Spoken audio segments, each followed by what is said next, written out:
Hi guys, this is Emnel and we are back playing Armenia. Now, you probably saw how entertaining the end of previous episode was, but I think I've figured out what caused the crashes, and after, well, it took me most of my Saturday debugging, but I was able yesterday to record a number of episodes of Roman campaign without any issues, so I think we are safe to proceed. I have also thought a little bit about our grander strategy right here. So what we are gonna do is we are going to still try to grab this province. I think it's a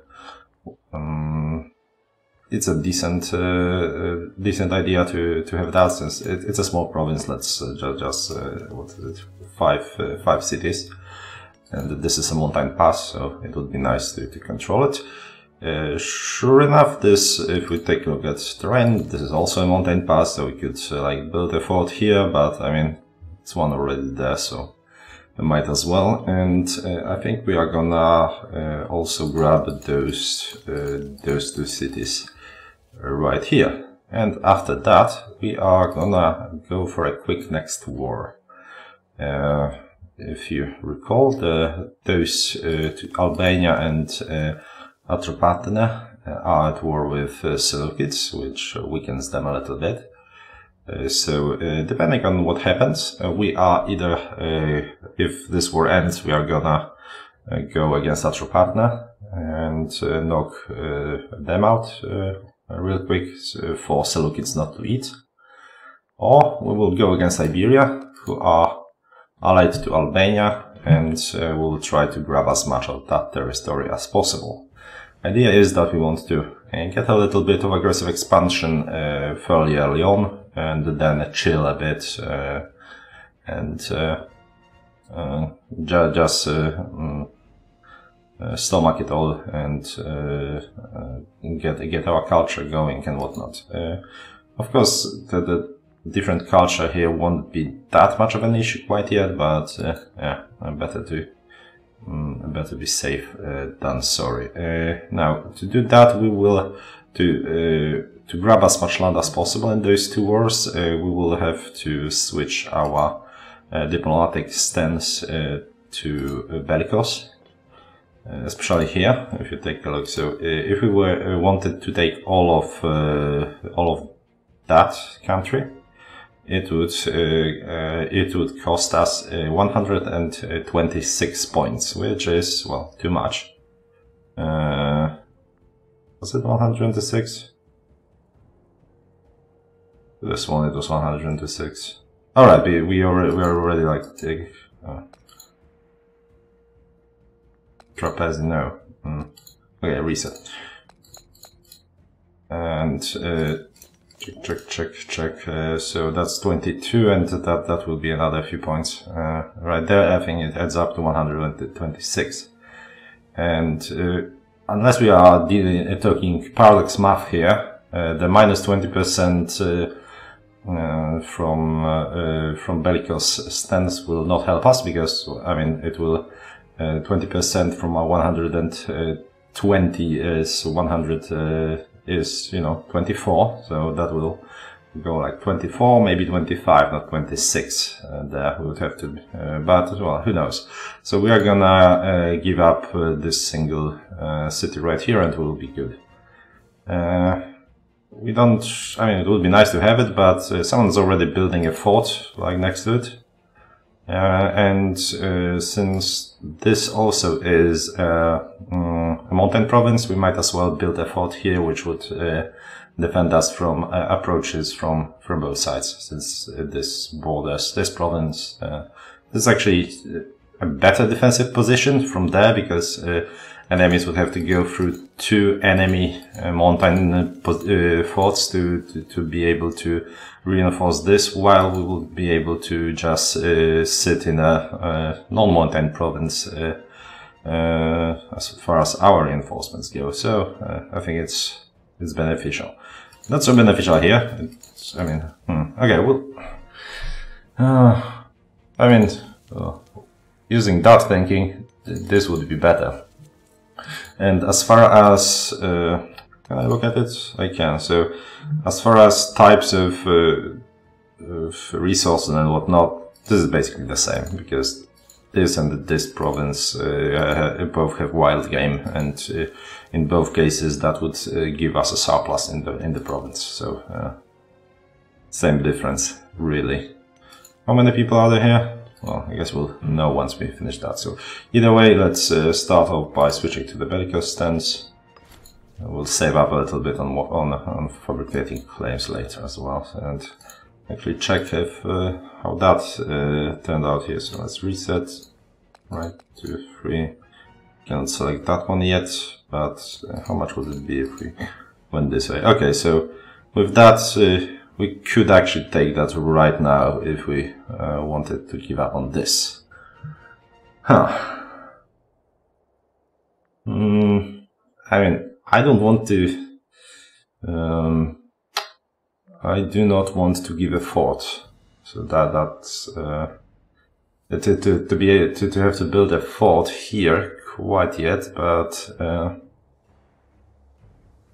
I think it's a good buffer as it is, so that they will be left with a single thing. We don't really care about advancing this way anyway, and if they get an alliance with someone, we don't really care. Alright, so first of all, however, one more thing I kind of forgot about is the fact that we do have a Barbarian Stronghold within our territory. If you have Barbarian Stronghold, you need to increase its civilization level to get rid of it, basically. So it's still there, but basically if the Barbarian growth goes, so right now if you hover over it, it's Barbarian growth, it's plus 0.06 per month, and due to civilization value it goes down by 0.2. 0.02. So yeah, basically once we get it to a negative, it will either disappear or it will spawn barbarians once and then go away. This is due to the fact that we do have a civilization effort in the neighboring province. As you can see here, we have 9.2% chance to increase the civilization level. We could also do it here. You can check if that will work by hovering over, and as you can see, it also tells you that it will be the case. I'm not 100% sure what civilization level you need to have in the neighboring province for this to work. I tested it, and I wasn't able to get a definite answer. Also, there doesn't seem to be a clearly visible indicator what is the civilization level in the whole province, because it, I mean, in our case it's 41 across the board, but more often than not you have it's varying wildly. So you have 30, you have 10, you have like 40, things like that. So not quite sure, but you can check if this will help, and sometimes if the civilization level is too low, it will not help. You will have to raise the civilization level, I believe, high enough for first for this number to even appear here. It's a bit of a poorly explained mechanic, but well, here we are. So I mean, it's a major issue here. For example, like if you are playing a migratory tribe with a shitty civilization level, you will not. I wasn't able to get a high enough civilization to be able to affect those barbarian strongholds quite yet. So when I get there, I'll let you know what numbers are necessary. So for example, here you have an example of strongholds that are being removed. So this one will disappear shortly. In a few months, this will not be here in 3 months' time. So yeah, things like that. In 2 months' time, actually. Alright, so we want another army, I do think. We have some cash, so and we have some manpower, and we would probably want to go to war with both those nations right here. So we want a few more armies in the field. Two ones like that, maybe. Let's see. some light infantry and some, I don't know, 6 light infantry and 4 horse archers is probably the way to go. Do we have fours? I don't remember now. Anywhere? Not really, whatever reason. So let's build it wherever. Let's start with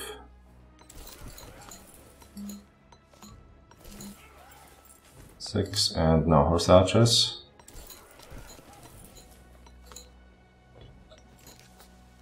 Let's cancel you here.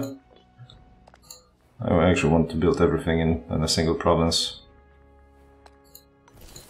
For reasons. Oh, by the way, I'm now using a no fog mod, which is very helpful in those kinds of areas because it actually allows you for once to see fairly clearly what is an actual province and what is an impassable terrain. So, and also, I mean, colors are much better. So I think that's very, very helpful. It's just called no fog, so I highly recommend it. It's Iron Man compatible, yada yada yada. So now are we? Yeah, I think there is no point in continuous sieges and whatnot. So we are just gonna take it as it is. Can we get some money? No, we can't. A little bit. I mean, I wouldn't mind. There we go. Yeah, so a little bit of money, and so we won't have to waste. I mean, besieging mountain forts, major pain in the ass. So, and that would also stop Iberia from getting there anyway. So.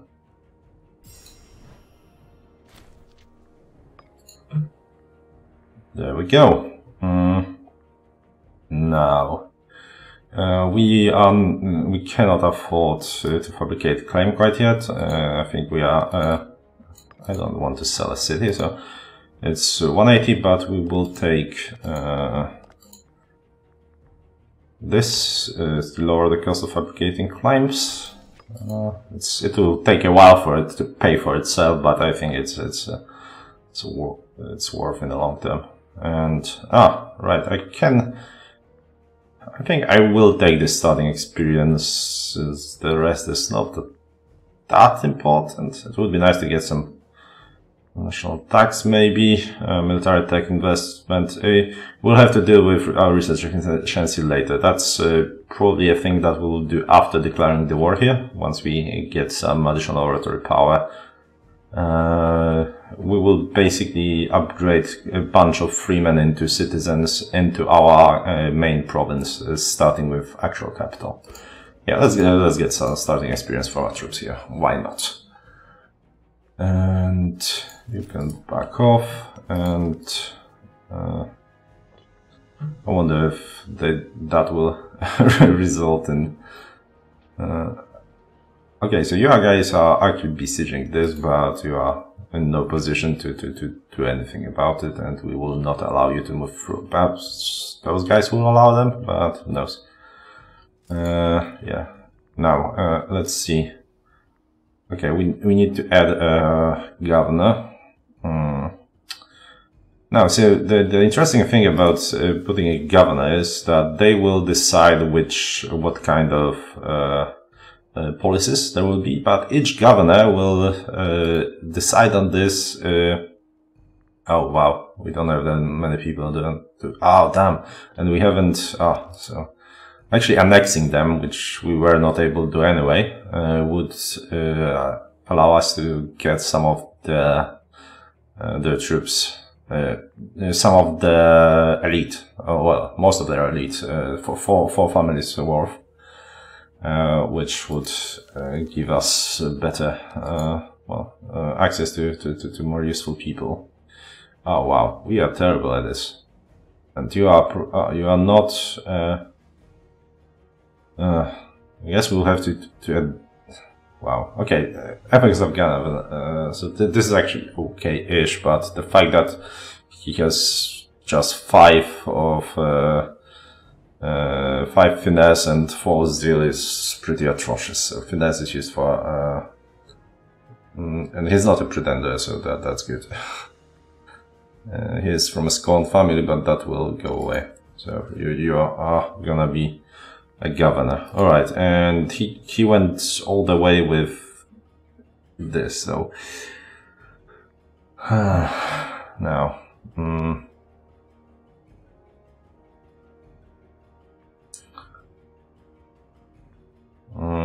So our initial loyalty of those provinces is pretty high. So it would be best if we were able to just go full cultural assimilation on them. Kind of, maybe. I mean, they're of the wrong religion. Let's see. So I think most of them, unless let's see what we have. Asthmatic cohesion. So those are of the wrong culture and wrong religion, but same culture group. So same culture group is just 10%, and then the aggressive expansion thing. We actually got a lot of aggressive expansion out of this whole thing.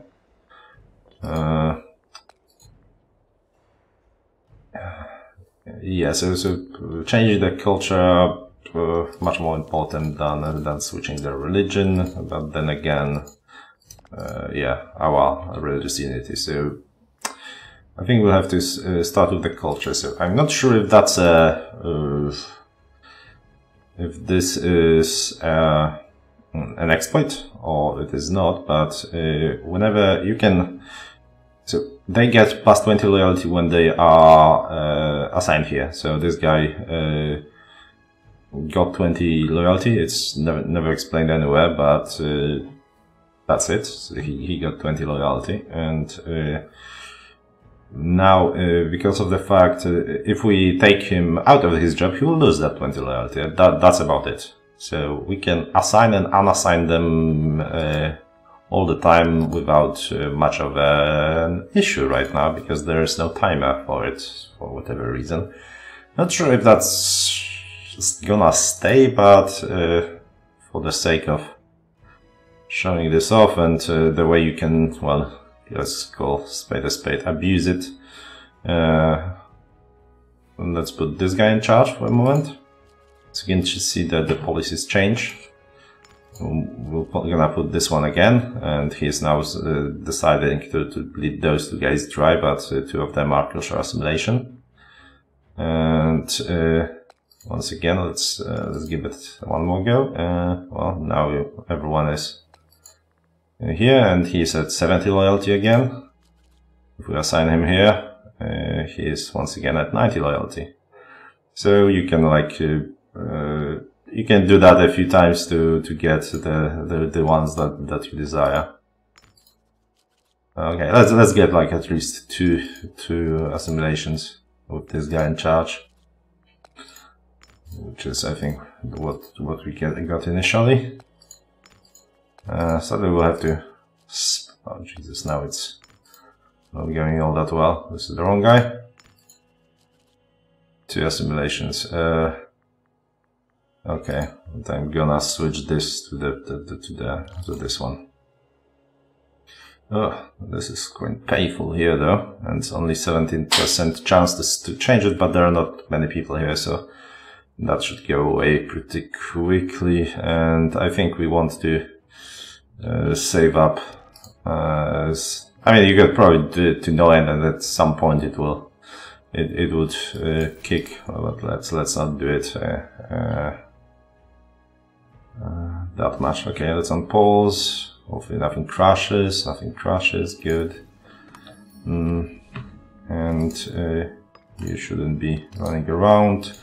You are suffering attrition. You? Oh, you are suffering. Okay, that makes sense.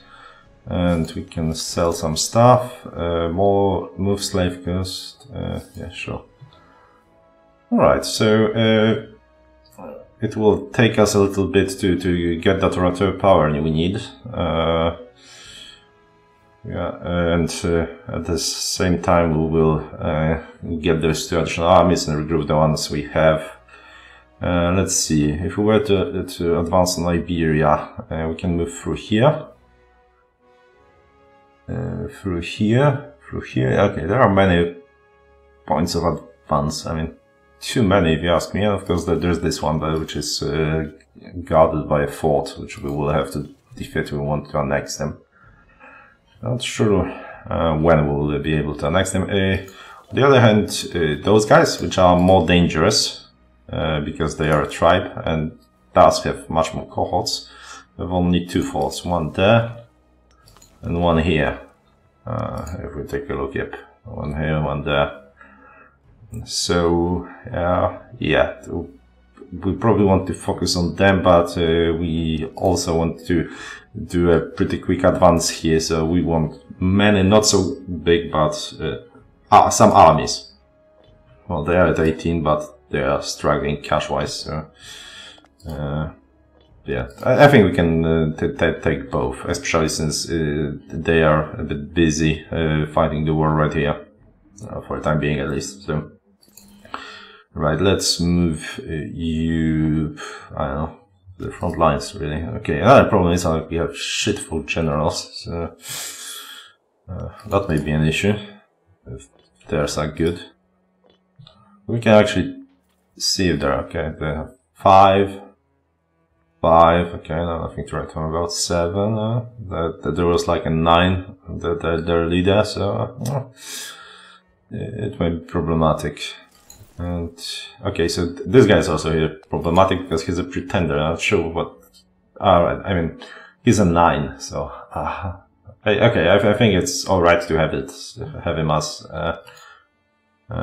general of a single cavalry cohort. Now let's see. His loyalty will continue to go down. We can hold a triumph for him. It will increase his popularity. We'll pay a little bit. I think we will we'll do that, and we'll try to become friends with him.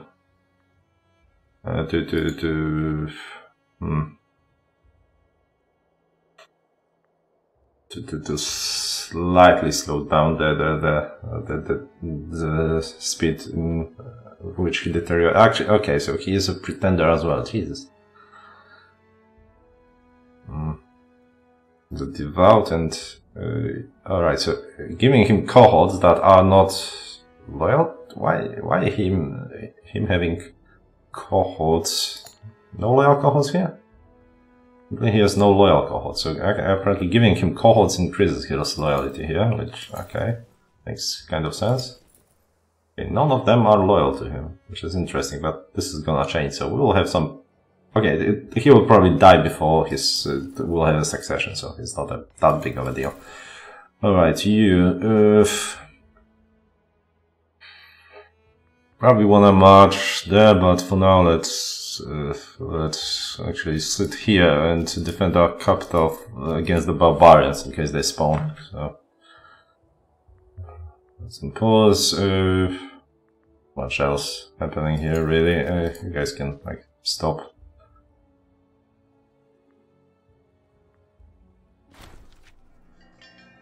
Renovations. We'll get some prestige. Our leader will get popularity, which he has in spades, or nothing will happen. Nothing shall happen. Oh, this one is good. It's dumb, but in general, he's not a pretender. He supports other pretender, though. How old is he? 32. Okay, so. Oh, right, he's in our government, so that's why we haven't used him. Okay, nothing. To the capital. And as you can see, our commerce income keeps going up by a substantial amount every time we build something. Yeah, I think those taken 10k stacks are optimal here. Split them in half, smash them, put them in the stew.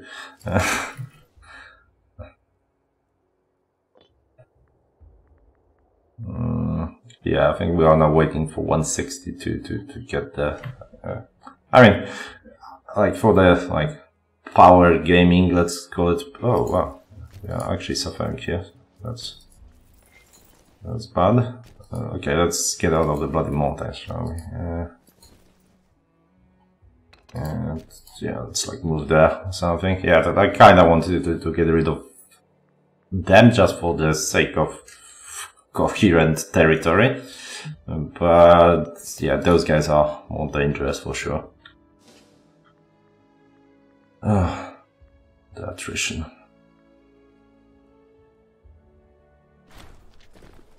Cappadocian throne. Okay. Years ago, the Macedonian general Eumenes took over the kingdom of Cappadocia. Right, he was, I think, assistant, like a scribe to Alexander, I believe, and then he took over Cappadocia and almost defeated Antipater.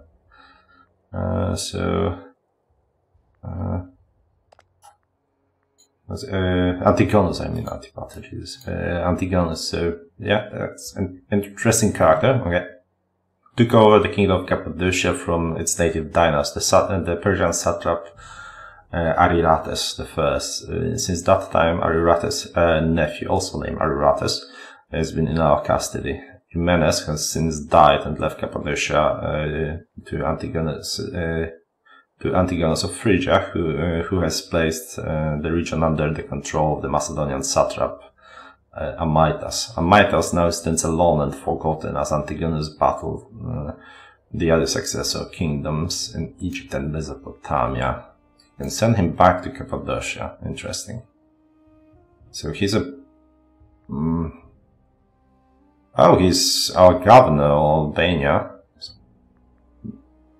Bad, but okay, let's see.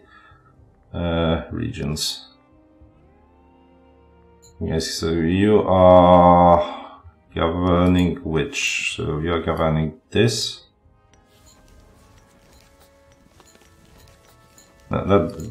This province. Being converted 6 pops out of 41, that's just decent. Yeah, so we'll have to put someone else in charge there.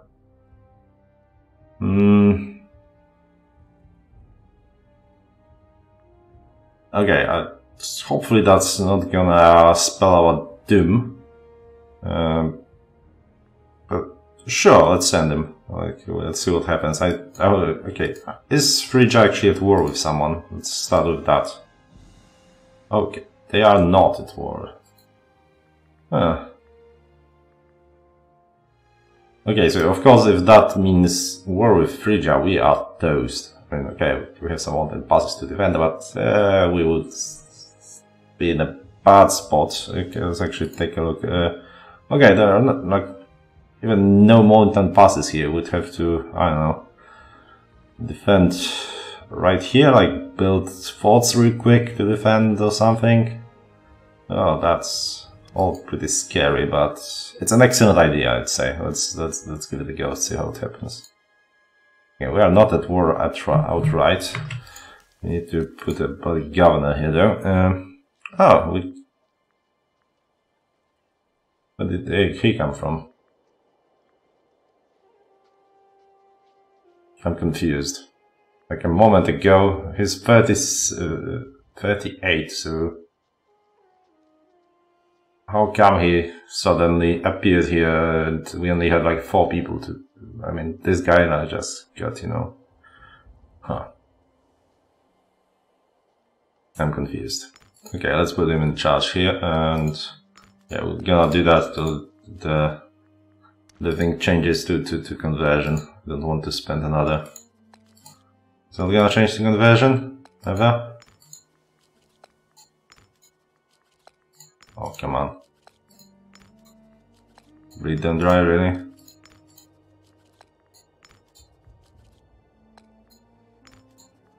Oh, come on, don't be like that.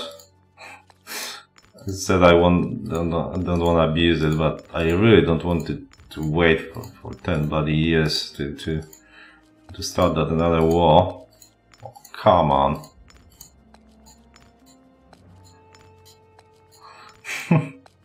Like, anything useful, not those two, like...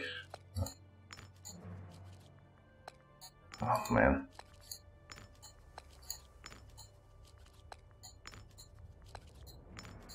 Okay, I guess I'll accept this one. Fair enough. We'll deal with that later. But yeah, our cost of all those governor changes is gonna be annoying. Yeah, and especially since we want oratory power for the claims, and then we want oratory power for our citizens.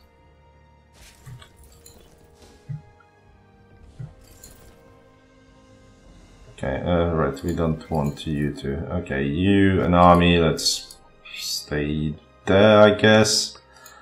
Omen, we don't want to call an Omen, it's too weak right now. The winter.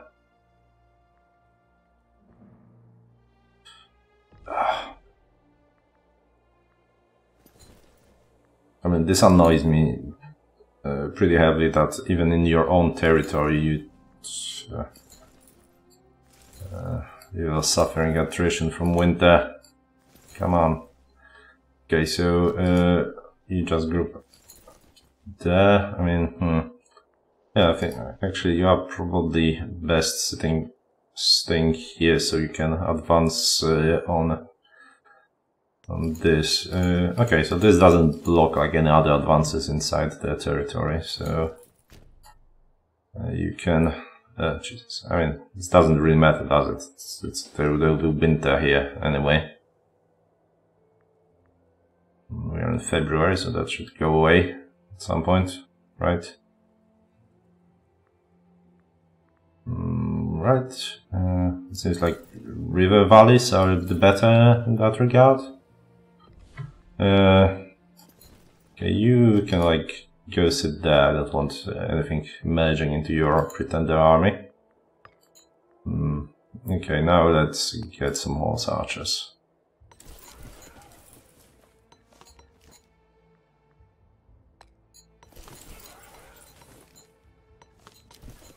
Okay, another 10k army, and you are also going there. Good.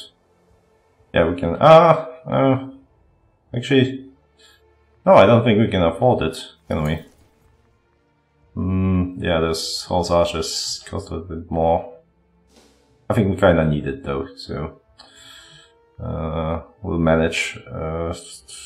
Hopefully someone will buy some of our stuff in between. What are we doing with economy? I mean, push comes to shove, we can get harsh taxation for a little bit. We are not maintaining any forts, which is interesting. A child was born, so we have a daughter. And this guy, for a 2-year-old, has decent stats, so okay. Yeah. We'll bleed cash a little bit, but yeah, almost there. And this war is still going on, which means we are gonna go against Iberia, I think. Are you still at the war? You are. You still have 17. Yeah, you're having trouble. Okay, so how to bite it? War plans. We are out of time though, so we are gonna discuss war plans tomorrow, but what we'll do, I think, is we'll just send small armies here, try to avoid major confrontations, which should be doable, I think, even despite them having twice the numbers we are sending. Well, maybe not twice, but, you know, bigger numbers. We'll try to grab a little bit of territory to get the visibility. But our main goal will be to quickly overrun Albania, crush their tribal levies, and then occupy territories real quick to prevent them from reinforcing. We'll discuss how the tribal levies work in the next episode. Thanks for watching, guys. Now I think that there should be easily one episode of this per day without any other issues caused by crashes and whatnot. So hope you guys will enjoy, and check out my guide on Steam for the game, like 300 tips and whatnot. I will update it with specific things regarding monarchies, republics and tribes soon enough. Also all the things people asked in the Reddit comments and whatnot that happened to not be included in the guide in its first draft. So it should get better sometime this week. Anyway, see you tomorrow.